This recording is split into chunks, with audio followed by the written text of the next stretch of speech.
आज का हमारा टॉपिक टाइम एंड टेंस, जिसमें हम पास्ट परफेक्ट कॉन्टिन्यूअस टेंस के बारे में पढ़ेंगे। बच्चों कॉपी पेन लेकर रेडी रहिए, राइट। अब इस टेंस को हम समझने की कोशिश करते हैं।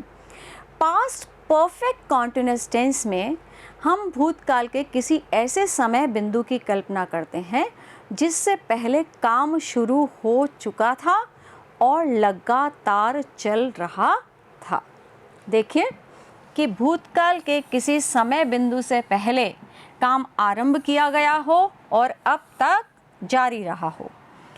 इसमें समय के साथ से शब्द का प्रयोग होता है और उसके पश्चात रहा था, रहे थे, रही थी आदि शब्दों का प्रयोग भी होता है। अब इसकी वर्ब और हेल्पिंग वर्ब के बारे में बात करते हैं। कॉन्टिन्यूअस टेंस में आपको पता ही है वर्ब की फर्स्ट फॉर्म प्लस आईएनजी,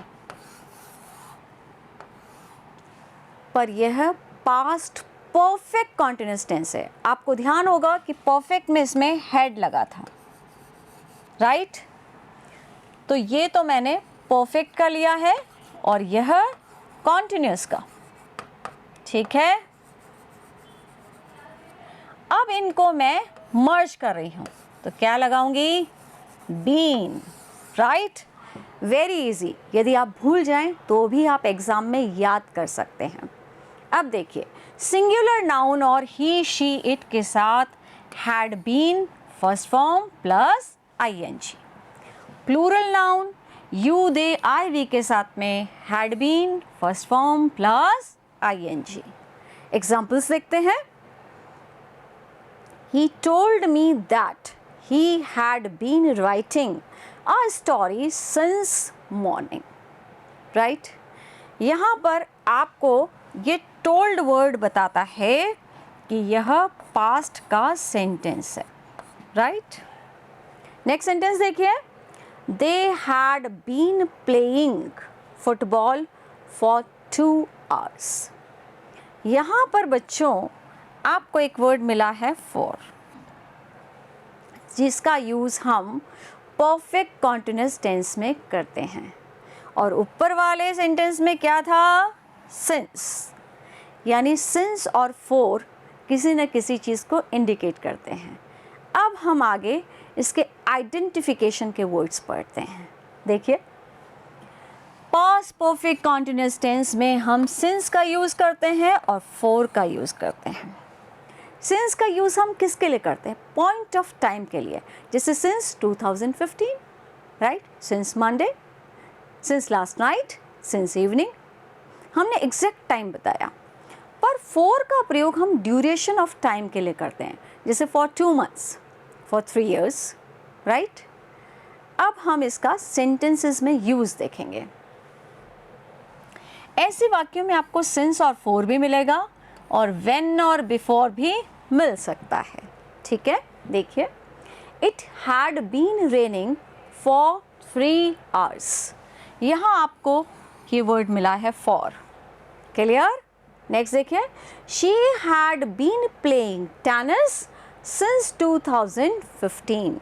यहाँ ये वर्ड मिला है since, right. She had been playing, clear हुआ। नेक्स्ट सेंटेंस देखो, they had been practising law for a number of years, right. यहाँ पर ये फॉर है। नेक्स्ट सेंटेंस देखो, Madhavi had been teaching for 10 years, right. तो यहाँ पर भी ये वर्ड आपको फॉर मिला है। तो अब आपको पता चल गया होगा कि हम पास्ट परफेक्ट कॉन्टिन्यूअस टेंस का यूज़ कब कर सकते हैं।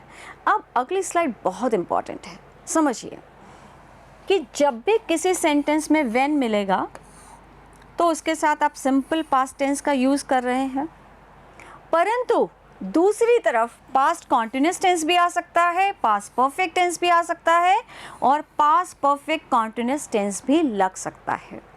अब हमें ये ध्यान रखना होगा कि हम किस वर्ड से पहचाने कि कौन सा टेंस हमें लगाना है।